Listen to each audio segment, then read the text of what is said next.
have the chance to have a little discussion with you afterwards. So hello and welcome to West Slope Startup Week 2020. This is the communications track, and you are here today for Thoughtful Design with TJ Smith, right? Let me make sure I don't butcher that. Thoughtful Design with TJ Smith. Fantastic. And he's joining us from Grand Junction today. So thank you everybody that's tuning in virtually from Colorado or not Colorado, wherever you are. This is the second annual West Slope Startup Week. If you were not able to join us last year, I'm so glad that you're joining us this year. This was intended to be an in-person event. We're adapting, we're rocking with the virtual format. So hopefully that's just enabling you to participate in more sessions and integrate this into your month. So West Slope Startup Week is an event created by the entrepreneurial community for the West Slope of Colorado specifically. Huge thanks to our sponsors, particularly our title sponsor, US Bank. They really contribute a lot that makes this event possible. And the communications track is sponsored by Mountain Dog Media, my agency. So if you guys have any questions about Mountain Dog, feel free to reach out to me. And I am going to turn things over to TJ. He has some slides that he's going to be sharing with us. He's going to be presenting on thoughtful design. If you have questions you want to put in the chat, feel free to do so. It seems like TJ is going to be focusing on his presentation and then looking to have some discussions with you guys afterwards. So I'll keep my eyes on the chat and see if anybody has any questions during his presentation. Otherwise, go ahead and table those until the last part of the session here today. All right, TJ, thank you so much. You can go ahead and take it away. Yes, thank you for having me. Happy to be here and stoked to be talking to y'all on Zoom. Great to see some familiar faces and some familiar names in the audience right now. So what I'm going to talk about today is thoughtful design, and I'm gonna go ahead and start sharing my screen with y'all.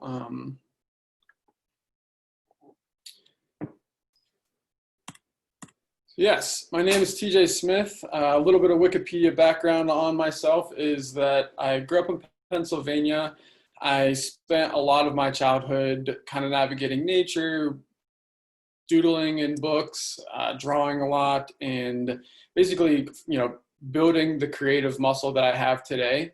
And I was very fortunate to have very supportive parents within this whole art endeavor, and a pretty good art program in high school, and specifically a teacher that showed me what graphic design could be like as a career path. And I took his advice and jumped into the graphic design realm and got my degree. And that was around 2011 when I graduated. And since then I had moved around to Truckee, California, Asheville, North Carolina, and finally ended here in Grand Junction. And kind of through all of that, I had opportunity to work with smaller design firms, different businesses, people from all over and from different parts of the world, and really built my understanding of what design is, what it means to me, and more specifically what thoughtful design is. And to me, it is a way of life. It's a lens, it's a filter to look through as you're, absorbing the world around you. And, I'm here today to kind of really talk about what all that is, more so to me and to what it means to everyone else. And what Adam Judge has said is there is no such thing as no design. It really is everything everywhere. It's the shoes that you're wearing, it's the computer you're staring at, it's the logo that represents your business, it's the website that communicates your message, the chair you're sitting on, the car you drive. I mean, all things that we know, us ourselves, is designed. And there's a difference between something that's designed with thought and intent and something that is not. You could use the good and bad design principles. And, I'm sure we're all familiar with what good design or what thoughtful design is and what bad is. And a perfect example would be, a menu. Go to a restaurant, you can kind of see on the left-hand side, it's a little hard to read. I don't know what all the menu items are. There's this weird overlapping. It's not really communicating that the food I'm about to have is going to be very good. Versus the right side where it's clear what the Reuben is. I can see a hierarchy of different items on the menu. It's conveying a message to me, to the audience, that the food is going to be good or clean, or there's thought put into the menu. Therefore, I'm believing there's thought put into the food I'm going to eat.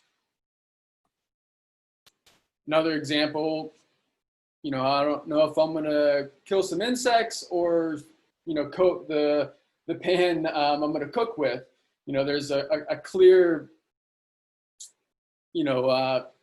non-thought process of how they're conveying their product, versus the other side where I'm seeing, okay, this is paint that I'm going to use for ceramic, or that I'm going to use in high heat, or it's gold chrome. There's clear messaging to what that product is to be used for. Sometimes it's comical. I mean, I don't know what's going on here with this elephant. I don't know that the kid does either. He's going to go in one end and come out the other, and it's a little disturbing, versus something that's been thoughtfully created where, yes, it's not 100% a realistic representation of an elephant, but it makes sense. You can see why they're doing what they're doing, versus the other side of it.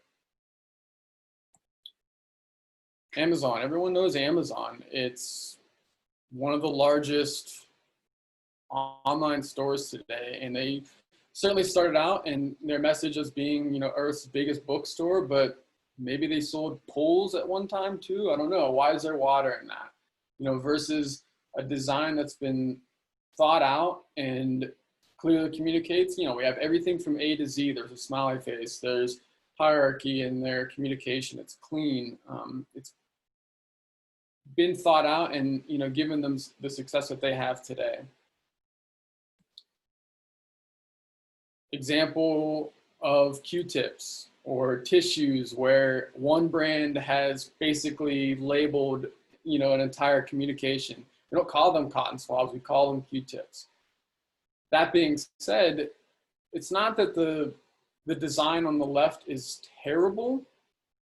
They've obviously had success, but when you view the right side, you can see that it's a little more clever. There's tie-in to what these cotton swabs, these Q-tips are, and it's just a little bit higher level of branding in that way. Stairs. There's a lawsuit waiting to happen here. On the left side, you can trip going down that. And though that might be, a hotel or something like that versus maybe a home, you can see when there's more thought put behind what you're trying to achieve, you can create something that, you're having a dual function. It's stairs, but yeah, there's drawers in it. It's more efficient. There's more intent behind it rather than, just choosing this carpet pattern because it's probably the carpet that's throughout the rest of the building. Though it just doesn't work in this instance because you're moving down something rather than across something. I hate to say it, I don't know where this came from and why we decided to break the system from the rest of the world, but a clear indication too of things that are just not quite as easy to digest as the metric system. But I digress. I could talk and babble on all day about what is thoughtful design and what is not thoughtful design and give examples of it, but I'm sure everyone here knows and can see that. What I'm really here today to talk about is what defines thoughtful design, ways you can work with a designer, ways you should work with a designer, and ultimately why it's valuable to think of design in a higher level than what you might be thinking of it currently. So to me and to some other thought leaders in the realm, what defines thoughtful design is something that's innovative, something that is aesthetically pleasing, it's built to last, it's environmentally friendly, which is a huge one, especially within graphic design. There's certainly a lot of waste that happens through the process of creating things, whether it's paper waste, electrical waste, with things being on all the time. So when I say environmentally friendly within thoughtful design, I talk about a process that is designing backwards and basically thinking about what you're creating, thinking about it at the end of its life, and thinking about, as you develop it, the best way to go about that in a sustainable way. Does that said thing have a second life after its first one? Does it use materials that are more eco-friendly in general? Ultimately looking at it through a lens of, I want this to have the least amount of impact as possible to the environment. Also, within thoughtful design, it needs to solve a problem. It needs to solve what it's intended to do. And it needs to do so easily. It needs to be easily understood and have honest intentions through its way of creation. And also to be designed by subtraction. And when I say that, I mean that what you're making, whether it be, a website or a car, you're removing things that are unnecessary. You're removing things that don't need to be there, that might confuse the user, that might just be extra frill.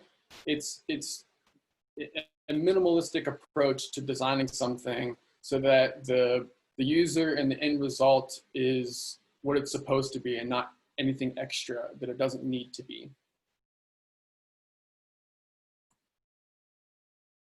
And I don't know if there are other designers on this talk, but if you're not one, it's all right. What we're here today to do is to be able to find someone to work with. In ways and reasons why it's important to work with designers, whatever business that you have, is that we can approach problems uniquely. We're naturally creative. We genuinely want to improve life and products. We usually enjoy coffee and whiskey breaks, which, can't argue with that. We view the world through different lenses. We bring weird and innovative ideas to the table. And we love creative challenges, and ultimately we do want to change the world. Sometimes that's a little bit of a blessing and a curse. By the nature of having a designer brain or thinking in that thought pattern, you're certainly viewing things in a way of wanting to improve. And if we could go back to the beginning on looking at that menu, I'm speaking to maybe other designers on here. When you do go to a restaurant, you're looking at that menu and it is hurting you so bad because you're like, this is so terrible. And I just want to help them. I just want to help this restaurant because the food might be really tasty. It might be a really good dinner, but their messaging isn't conveying that, and they're obviously probably losing business or losing the traction that they could be getting because of that. So sometimes it hurts a little bit, but ultimately, design and designers are here to lessen the friction with you and your products, or you and your business, or you and yourself in the world. Design is here to improve our lives in all sorts of ways. And with that, not all designers are created equal. Just like not all doctors are specialists in certain fields. Not all lawyers are the greatest at what they do. There's a difference between someone who's really good at what they do and someone who might not be. And so if you're in a position where you're looking for design aid, you're looking to bring a designer into your business, there's some things that you might want to, you know, there's a list that you might want to create as you're looking for a candidate. You know, one would be, or a list of them would be, you know, find someone that you trust ultimately. You should hire talent and skill, you know, hire someone that is showing that they're good at what they do. You know, choose someone that knows your industry, or that you might be able to teach your industry. Ultimately, create a friendship with them. It's beneficial for both parties involved that there's a certain level of comfortability that's been created. The more they know, the more the designer, the more the person knows you, the better they're going to be able to create for you, because they understand the way you tick, the way you see things, you know, the problems that you have in your business. They're going to start to absorb them as their own problems, because they're connected to you on a deeper level than just, you know, a clientele type thing.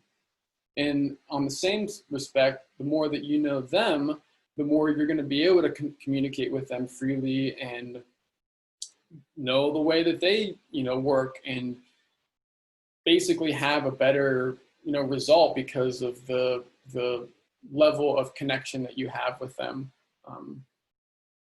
And with that, you know, be open, provide as much insight as you can into, you know, what you're trying to pull them in for. You know, value their time and pay for them. You know, it's oftentimes design is still kind of viewed as this, okay, I make pretty pictures, or, you know, I'm an artist or something like that, where you really are a person that is viewing a problem in a unique way, in a creative way, and that's hard to do. And just like it's hard to be a mechanic if you're not a mechanic, you view your car and you're like, I don't know what the heck's going on in there, but you're certainly going to pay them the same amount, or this, you know, value their time and money, or time with money.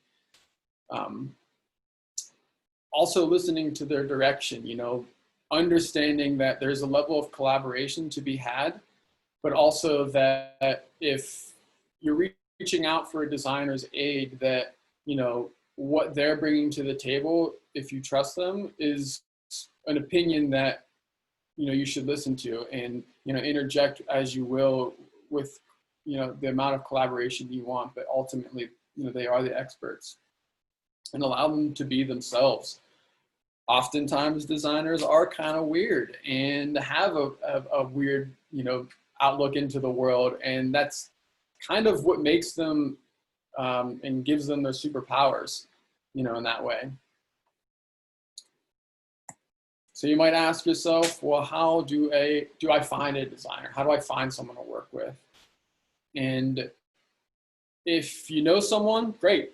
Just open a conversation up with them, you know, ask them to help you in, you know, whatever your design need is.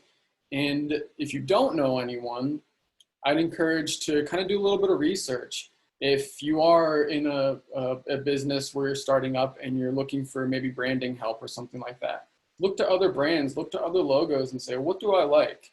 And start collecting those, and then start trying to figure out, well, who made them, and reach out to them, you know. And if it's, you know, something like you already have a business and you're just looking for maybe an outside perspective, you know, maybe you're looking at design agencies that you enjoy what they've created, or the changes they've made to the world by what they've produced, you know, reach out to them and just open a conversation up. That's conversation and communication is the easiest way to start relationships. You know, get what you don't ask for in a lot of ways, you know. So to kind of end this part of the talk, just want to reiterate that design is everything, and that Paul Rand said that, and he is and was a very prolific designer in, you know, the whole start of it all, and certainly made milestones in the industry, and certainly set bars for other designers to kind of follow along with.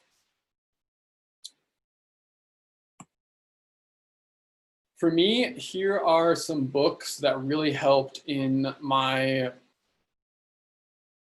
kind of path as a designer that really led me even to giving this talk.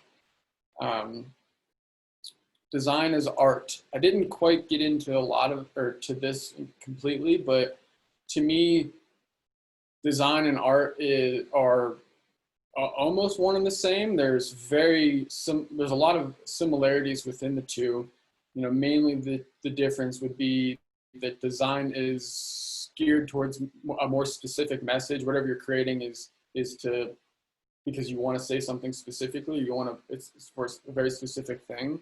Where art can be interpretative and can be, you know, through different audiences, people can interpret the art, you know, differently. But ultimately, it's a similar, you know, thought pattern. It's a similar, you know, brainwave in that sense, in that creation mode. How to think like Leonardo da Vinci. I think we can all agree that he is a genius, was a genius, you know, and the things that he was able to do in his life and the practices that he established are something you can kind of follow along with in this book. It's a great resource to not only learn a little bit about him, but also, you know, kind of adopt the practices and the habits that he had in his life that, for me, ultimately, you know, gave me more energy for creating things, you know, allowed me to approach problems more soundly because of just having a clearer mind in the whole kind of process of it all. And then lastly, design, or the way to design is a great resource for entrepreneurs that are either designers that are starting a business, or that just entrepreneurs in general that want to bring designers into their team on a higher level to help aid in the start of their business. He talks a lot about just the value of design thinking and what it can bring to, you know, ultimately any business that you have, you know, whether it is a design firm or something that has nothing to do with traditional like graphic design or interior or industrial design type things. So it's a little plug for the community. But before I get into it, I want everyone to just kind of view this GIF and laugh for a moment, because what exactly is happening on, I found it, but if you view it for a second, you can kind of chuckle. But at any rate, I wanted to talk further on something that is kind of starting to gain traction in the Grand Junction community, called Creatives Landing, which is essentially going to be a hub for creatives to come and foster that thought process, and the thought process of, you know, design thinking and the arts and music and, you know, all things that are kind of touched upon in this talk, where valuing thoughtful design, valuing creativity really helps everyone. You know, it creates an environment for the community that allows new and innovative ideas to be hashed out and to be put into motion.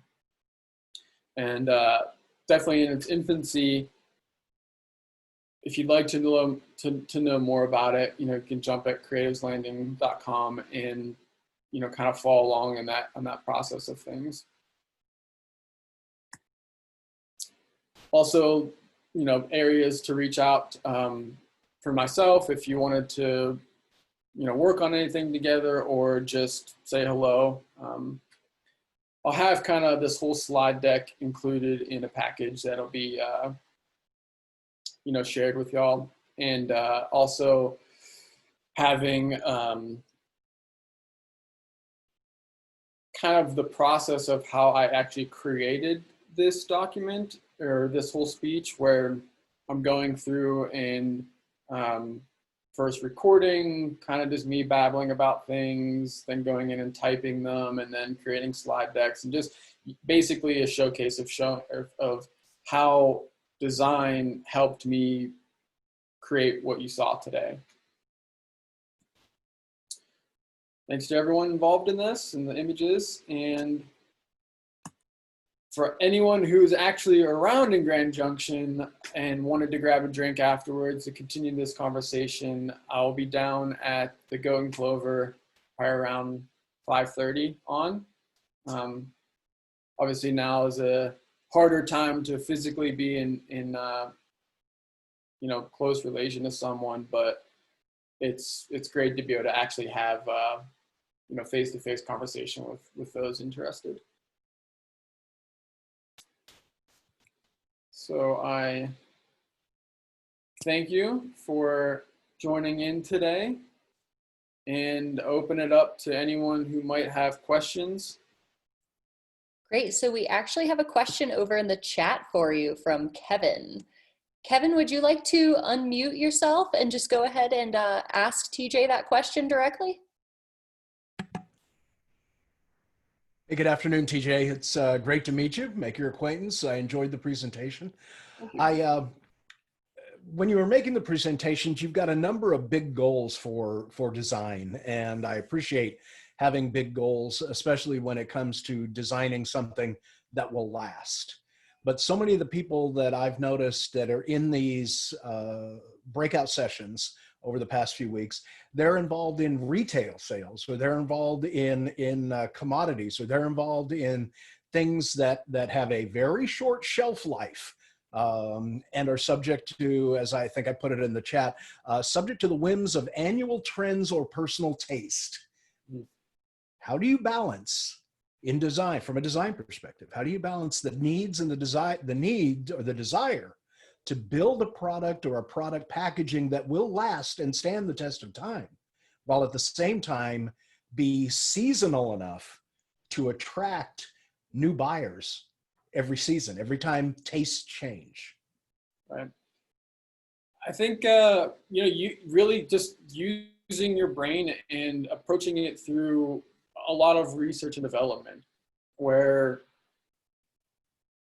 you're still creating an end result that has been thoughtfully created, because you're thinking about the fact that this is going to be seasonal. This is going to be something that is in and out, and I might be playing upon trends and things like that. So I don't see any reason why you would have to sacrifice design to still come up with the solution, because you're almost thinking about it even more in depth because of this constraint on it. It doesn't have to just be timeless. It needs to almost be, at that moment and then ready to be cycled through for the next time. So knowing that as a bracket or as an umbrella to help drive your decisions in, what your final product in creation would be. And if there's a time constraint in terms of maybe budget or resources, minimalistic, design by subtraction, using that principle of, well, if I don't have a lot of time to create something, and if it's going to only have a shelf life for a certain amount of time, what doesn't need to be there? So I don't, in approaching it from a way of, I don't even need to pull this into the equation because it's irrelevant. I don't know if that answers your question enough, or you want to continue that discussion? No, again, I'm still balancing, trying to balancing. We all want to, I think all of us have a desire to build something that's going to last, to come up with something that is going to withstand the test of time. If we do that, though, I mean, just to give you an idea, I've been involved in design my entire life. I've been working in the land development industry. So I've been involved in designs of shopping centers, of homes, of developments. And we go through an intense marketing process, an intense pre-marketing process but it's all focus group driven. It's all, that's why one year big houses are in and the next year small houses are in. I mean, the entire tiny home movement is driven by two extremes. Number one, architects and designers want to build something that doesn't look like a travel trailer, yet they want it to have the same portability and livability as a travel trailer.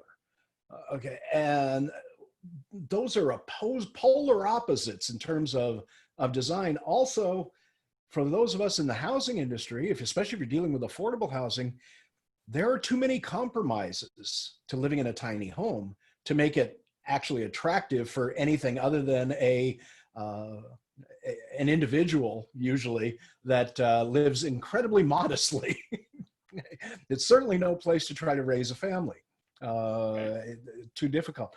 So again, I guess maybe I'm struggling with this concept of thoughtful design. From where does the concept of what makes something thoughtful? I mean, because we all put a lot of thought into everything we do. I mean, you see the logo of my academy over there. I can guarantee you I can go on for an hour about all the thought that went into that logo and the whys and the reasons. Now, so from my perspective, it's a very thoughtful and very tasteful logo that reflects everything I want to do. Other people are going to look at it and go, what is that? What were you thinking? Okay. So how do we define this thoughtfulness that goes into logo design? That's a good question. I mean, to me, thoughtfulness in especially within logo design is minimal, is simplistic. I look at what you're talking about your logo there, and to me, it is very busy. It is hard to understand what exactly you do. It's not completely conveying the message to me that you build homes or you have anything to do with homes at all. And not to, pick it apart in any way. It's just, so there's thought that has been put into it, and maybe a lot of thought, but maybe there could have been more with, if I'm driving by this and I see this for a split second, I need to know what it is. And I don't. So thinking more intently of, Well, I confused you a little bit, because what the logo you're seeing right there is my leadership and micropreneur academy. That is not my land planning. In fact, I could probably change my background and give you a completely different look. That's the wrong one. So, and how about that one? There we go. And you're still not going to know, because again, it is working in the end of the industry. I mean, I'm not a house designer, all right, but the logo still reflects, again, from my perspective, a great deal of thought that went into my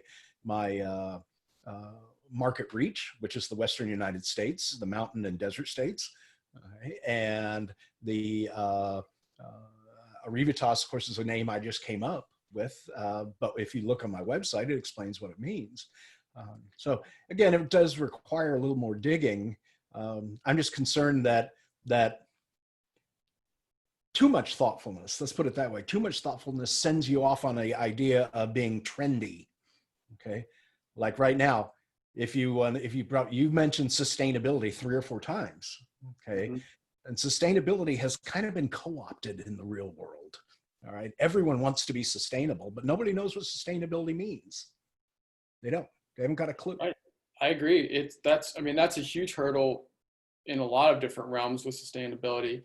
You look at what you have as a product and you ask yourself, can I recycle this? A lot of people don't know if this is recyclable or not. It might have a recycle symbol on it, but who's to say that the facility that is in your local community can recycle it, or even abroad, they're going to be able to. So I agree that in itself is convoluted. I guess why that's so important to me is that we have one planet. It's everything's, we all need it. And so everything should be within that thought of, I want to produce the least amount of waste. I want to buy the best products that use the least amount of, crap to create it in that way. So the whole bracket to me is in the fact that, the whole lifestyle, I would preach that should be sustainable in the best in environmental, and just putting planet first, really, not us, not humans, planet, where I think obviously we put ourselves first in a lot of respect, but realistically, without Earth, we're gone, So I've got a question for you, TJ, from Cassie. Does not have video, so she wanted to ask, what are your thoughts, TJ, for freelance designers? And I think this is a great question. If it's better to be a generalist, i.e. websites, social, branding, ads, everything, or to pare it down and specialize in one or just a few services. What's your response to that? Good question. I've gone back and forth on it. I certainly hover now within being a specialist. I believe that with the world that we live in today and the fact that a lot of people consider themselves able to create and bracket themselves as designers, opens it up to that realm of generalists where, yeah, you probably could jump into Squarespace and create something. You probably could, open up Illustrator and maybe make something. But and then so saying yourself as this generalist versus saying, well, I'm a specialist and I can do those things, but I'm specialized in creating this specific kind of logo, these specific kinds of websites. You may or may not have as much traction initially because you're going to have to find your audience. You're going to have to find your people that want that specific style or that specific thing.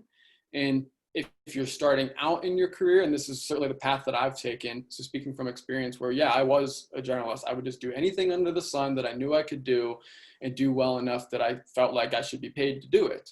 And so I just did that until I found the fact that, like, oh, actually I'm being hired more and more to do this thing, or, oh, I actually like doing this a lot more and I get more satisfaction from doing this. So therefore I will communicate that I'm more in this more specialized realm because I want to be doing something that that I find gratification from. So Cassie, I think I know who this Cassie is, and I'd say, yeah, right now, just do everything you can to help get your name out, to help get experience, to help basically find your niche, of what it's going to be, and through that, whittle it down to being that more specialist realm. Great.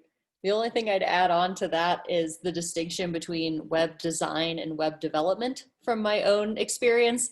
I think that's the first one you really kind of want to carve out and distinguish from logos and branding and other general graphic design is it could be very within your skill set to visually design a website, but maybe not to actually program that and execute it in the back end. So I think that's something to be mindful of, is that great designers need great developers to bring those visions to life. Absolutely. We had a great comment over here in the chat from Kyle that I think is worth noting. I wonder if the amount of thoughtfulness that goes into a project is directly proportional to the budget the client has. Yeah, sometimes it kind of, I guess, goes upon that initial of, yeah, and when you're starting out, I'm going to think about this because I want to make the best product, solution that I can, regardless if I'm getting paid for all of that time, because you really are trying to carve out the fact that you can do, what you're saying you can do. Now I'm looking at it as, okay, well, hey, I'm a professional. If you want my brain, I'll pay for it, support me, support the fact that you want me to spend 50 hours on this logo, to make it the best that it can be. Because otherwise I'm not going to do that. I think that it should be valued, and sometimes, yeah, if it's not monetarily valued, then I'm going to give you as much as I can give you for that price, kind of thing. Which I think could be fair for anyone in any industry. You can't expect, that mechanic to fix all your car problems if you're saying, well, I can only pay you $100. Fantastic. Sarah put some awesome thoughts over there in the chat. She has the, looks like the thesaurus.com definition of thoughtful, which I think actually does lend quite a bit to this conversation. Showing consideration for others, characterized by or manifesting careful thought, a thoughtful essay, occupied with or given to thought, contemplative, meditative, reflective, in a thoughtful mood. I think that kind of hits the nail on the head, huh? Mm-hmm. Absolutely. Great.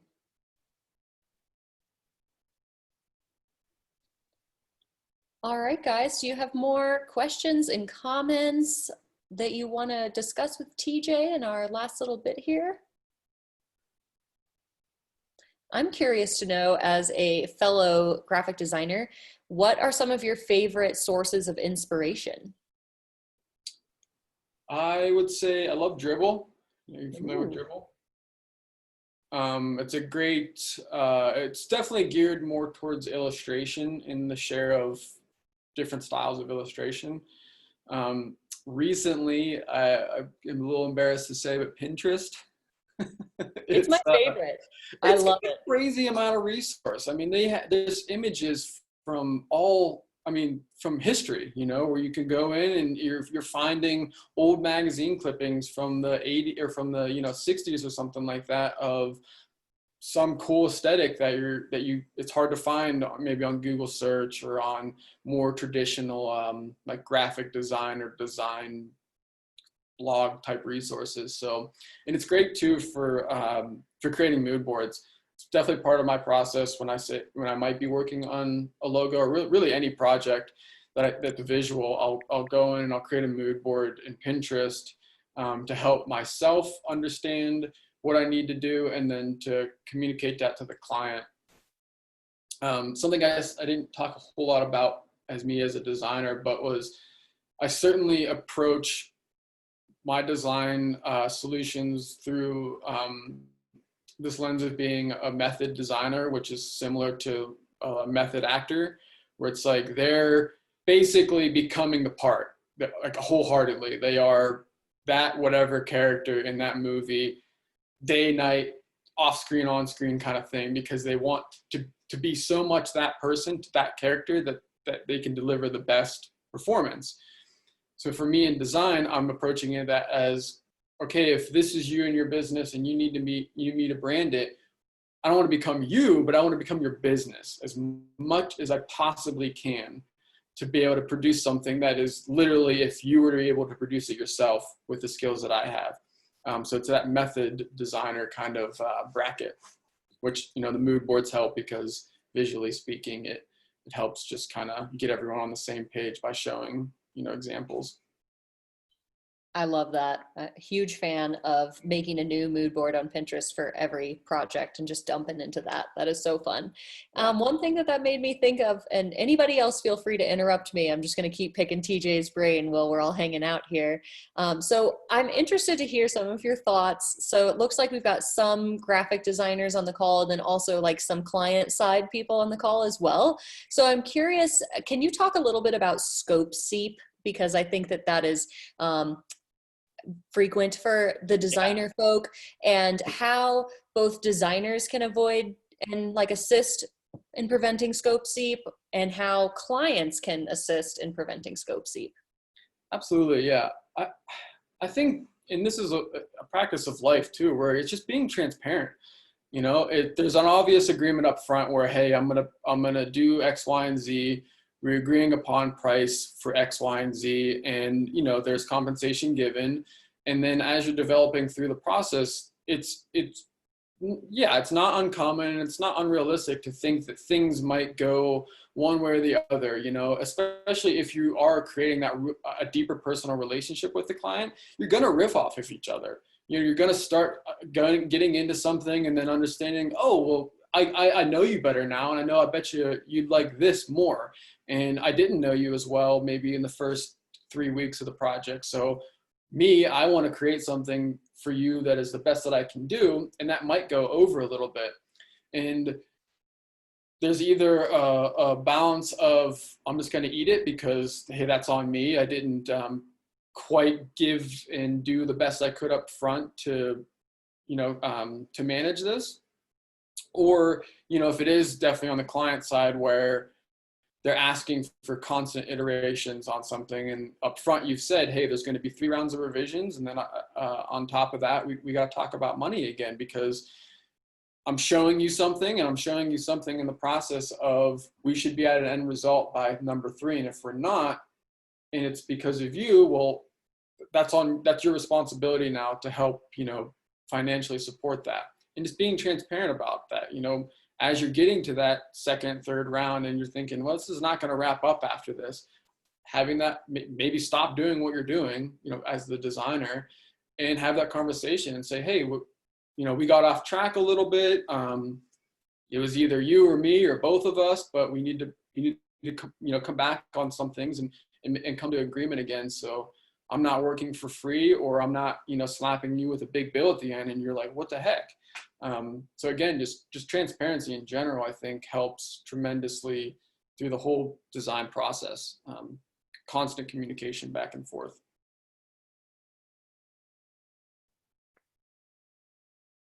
Great. And you mentioned making the mood boards and using Pinterest, and I think it's worth highlighting just absolutely how important it is for clients to just start bookmarking the things that they're aesthetically drawn to. So often, you know, clients will have visions in their head and struggle to articulate that. So if you're on the client side of things and you are just cruising around on a website and you're like, oh, I like this, or you see somebody's logo, start stashing that stuff away for when you're ready to work with your designer, right? Absolutely. That's something I definitely encourage when I start a process or start a design process, where I'll say, hey, I'm going to do this. I'm going to create a mood board, but also if you do have companies that you like, or logos that you like, or imagery that you like, I mean, share it. Again, with that method designer aspect, the more I know about you and what you want, the better the end result's going to be. You know, full amount of communication and what you can give me is ultimately going to create the best result. Because I'm not creating anything blindly or wondering, well, maybe they don't like this, or maybe, I don't know, do they like the color blue or they hate the color blue? You know, on a very simple realm. So we've got a great question from Kyle. What is a reasonable expectation for hourly rates as a designer with a moderate level of experience? Are they, is this like a freelance type thing? Kyle, do you want to, he says yes over in the chat. Yes. Well, Here. Yeah, it was, somebody else just answered that it's probably better to work contract. That's a good conversation. Is it best to work hourly basis or by project, or what do you recommend? I've gone, so the kind of the traction that I've had with it is there's a definite hourly rate that is factored into things. So it's kind of more of like my internal, this is what I need to charge hourly in order to cover all my expenses, you know, make money on top of that kind of thing. And typically I'll do a bid. So if it's something like, say, a logo, I can kind of gauge the client and say, okay, they either are a big client that have a lot of money and that can throw a lot of money at it and want to do that, and therefore, you know, it's going to be a higher charge because they want that. They want me to spend a ton of time in research into it. And so I'll create a bid based off of an hourly rate. And it's, you know, it's essentially, it's an estimate, it's a bid, you know, it's something that I'm showing to them. That's a group of, that's, you know, a number that in my calculation is the amount of hours based off of an hourly rate. And I'm certainly more into that way of doing business now, rather than in the past it was, again, an hourly rate, but maybe I'd just be tracking a couple hours. You know, I have a time tracking software. It's called Harvest. It's really great. Certainly recommend it.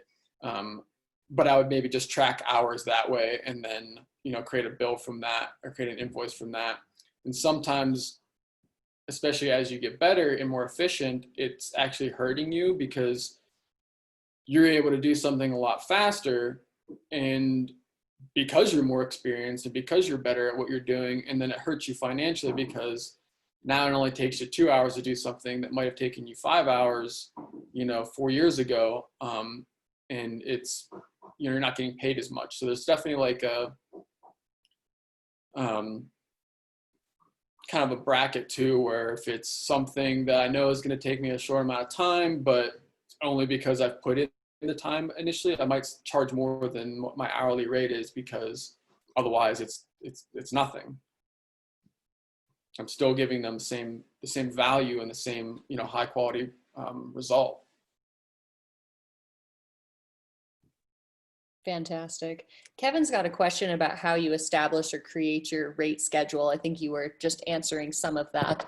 But I'm interested to know, do you bid each project individually, or do you have some like set packages that you sell on a reoccurring basis?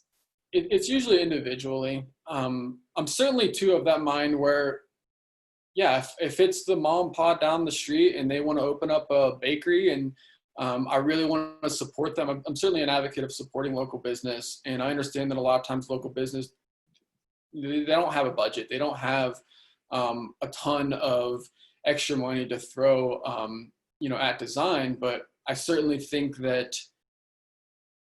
designers are here to help. We're here to kind of bridge that gap between, what you're trying to do and the audience you're trying to capture. And so when I approach, individuals like that, say I charge X amount for a normal logo, I might look at them and say, well, I'm not gonna discount it, but I'm going to still create something that hits the mark, but maybe not go as deep into it as I need to, because ultimately they probably don't even need that. They just need something that's clean and it's going to be, conveyed in a way that is receptive to their audience. So I do bid every project differently, and certainly gauge it off of the client and the, what I feel like they can provide and what they actually need in terms of financial. But I guess I should say there's definitely like a bar too, where I don't go under, where I don't want to lose money. I don't want to, shortcut or anything like that. So. Perhaps it'd be interesting with our last couple minutes here, since we just have a little bit of time left, to just ask the other designers that are on the call to unmute themselves and share where they are in the journey. It looks like we've got a couple people. So if you're one of the, maybe Sarah. So I'm not a designer. I'm a virtual assistant in business services. And so I have done some work with like Canva and stuff, right? Which is pretty much just drag and drop, and it's not crazy technical. And so, but I'm doing that for like social media and email marketing and that kind of thing. And so, we've been doing business services for, we've been doing technology services for about 3 years, and then the virtual assistant kind of pivoted in the last year. But we also have experience doing security stuff and cloud services and web design and e-commerce support and all that kind of stuff. So anyway, that's who I am, and that's kind of our road right now. But I'm always trying to learn something new about those pieces of design, because there are certain things that catch your eye.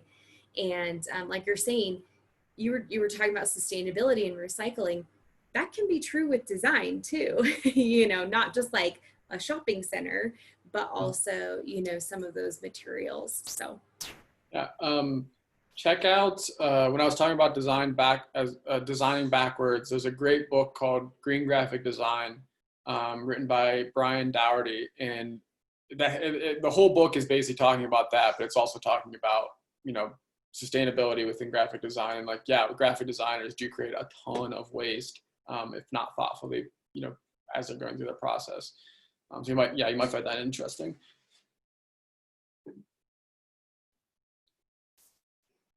Cassie, do you want to share with us? It looks like you've materialized.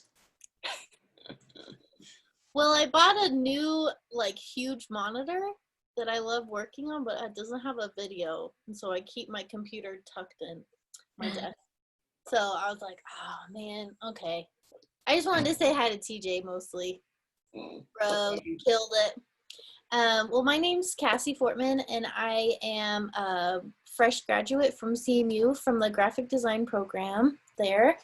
And got my stupid hat getting ready to get it decorated. And I'm just starting out my Sassy Creative business. And my question to TJ was about the generalist versus specialist. And because I feel like that there is a lot of things that I learned how to do. And maybe I'm just not really sure what my specific calling is yet. Because I really do enjoy like most of design. So I need to see, I don't know, what the universe wants to send me more of, I guess. So, and I do photography as well. I'm second round of school. I did photography, I've done it for over 10 years. And so I love integrating that with design. It really just fills my heart to be able to be creative and give people beautiful stuff to fill their life with. So I'm a cheese ball. Pretty much it. Thanks for jumping on, Cassie. Yeah, absolutely. I'm gonna try to come see you. I asked Emmy if she would go down to the goat. She didn't message me back, but Yeah. is anybody going? Is anybody going to the goat? Who else is in Grand Junction, actually? Yeah, where are they? Well, yeah. I mean, there'll be some other people there for sure. Maybe not on this call, but Cool. yeah, come on down. I just wanted to say hi. I was a brand director for a large nonprofit in Southern California for over 25 years and moved to Grand Junction a couple years ago, joined up with some family here, and spent the last couple of years helping my wife start a business out of our home, teaching people food preservation. So I've been doing a lot of graphic design, web design stuff with that, and gotten a lot more into photography. So I'm just kind of trying to get a feel for the graphic design community here in Grand Junction, observing that there's not as much emphasis in this town as there are in some others. But I just wanted to say hi and see what's going on, listen to the latest and the greatest. So. Yeah, well, thanks for joining. And you're definitely right. When I moved here, I certainly knew that. I looked online, looked at design firms. I'm like, okay, it's not really happening, but provides opportunity because of that. And there certainly is a shift in people wanting to move more for lifestyle. Hey, I want to be outdoors. I want, X, Y, and Z, and bringing, talent and drive for the whole design and art community here. Could I add one final comment? I know we're really short on time here, but I want to extend something. Please don't think I was picking on TJ at all with some of my questions. What I was trying to stress and back TJ up with, and I'm hoping the message didn't get lost, is the importance of thoughtful design in everything you do. And I mean, even in stuff that may not seem like it's ready for thoughtfulness. The very first company that I ever, my dad, my brother, and I started a long time ago, in the days before CAD, all right, was an engineering company, civil engineering company. My dad, being the brilliant marketing guru that he is and an engineer, told me in no uncertain terms that every single document we turn out, whether it's engineering drawings, plans, studies, whatever, will be as aesthetically pleasing as it is technically accurate. Technical competency is expected. What's not expected is that your plans are beautiful, easy to read, easy to check. And what we found is that simple philosophy allowed us, when people, to tap into the psyche of the plan checkers and the people working down at City Hall, because we would lay a set of our plans on the desk and the first response was, wow, these really look good. And when things look good, people assume that they are good. So I was getting stuff done 30, 60, 90 days ahead of my competition. And by condensing that time frame, in a time when the average consulting firm was making 8, 10%, if they were making that much, we were grossing 23 to 25%, all because we took that extra step to make things aesthetically pleasing to the eye. Design is incredibly important in everything you do. Yeah, absolutely, Kevin. And yeah, I certainly did not did not feel like you were doing that. I'm very open-minded and open in discussion. I'm glad that you said what you did and what you said in the last bit, and to coattail off of that.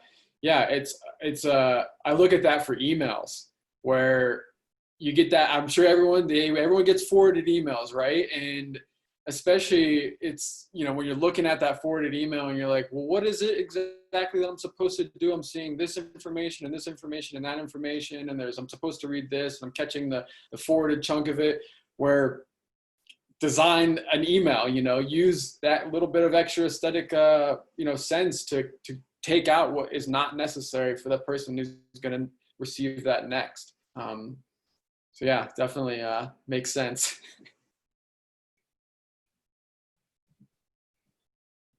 All right, guys. Well, that was awesome. Thank you so much, guys, for chiming in with your questions. Thank you, TJ, for all of your time, sharing all of that with us and answering our questions. This is going to conclude our session for today.